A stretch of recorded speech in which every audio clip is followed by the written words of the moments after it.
Alright, so welcome to your introduction to the new interface.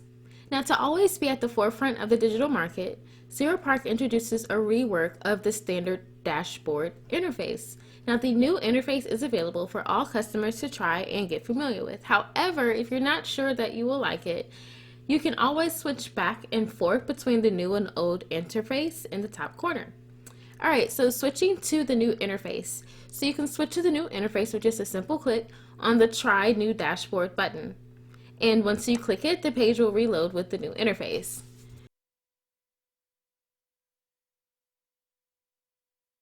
And likewise, you can switch back. So if you would like to switch back to the old view, all you have to do is click the old dashboard button in the top corner, and the page will reload with the old interface. And you can jump between new and old views without any limits. Alright, so let's go over a summary of the major changes in the interface. So the new interface is visible in two views. You have the main dashboard view, and that is what you're seeing after signing into Zeropark. And then you have the campaign details view, and that is what you see after clicking one of your campaigns in the dashboard. So let's go over the main changes in both views. First, let's go over the dashboard.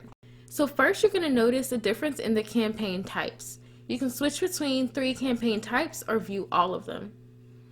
Second, you have the chart, where you can explore your overall performance by selecting an appropriate date range or enlarging it via a click or dragging your mouse.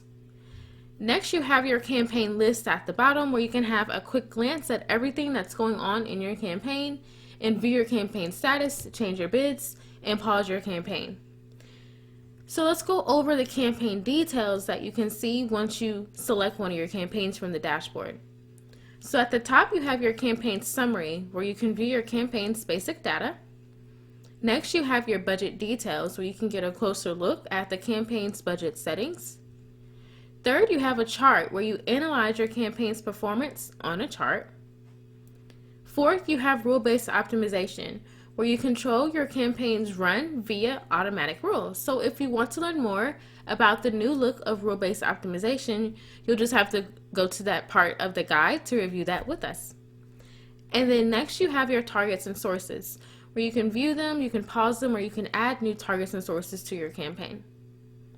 Alright, so let's find out what you can do. First, you can do column sorting, where you can change the order of your columns, which is pretty cool. Next, you can do a chart zoom, where you can enlarge the chart with the click and drag of your mouse. And it's pretty neat, where you can just look at data pretty granular level. And then the limitation of the new interface, because things do kind of have its limitation for now. The following features can only be used in Zeropark's old interface, which is going to be the support button and notification.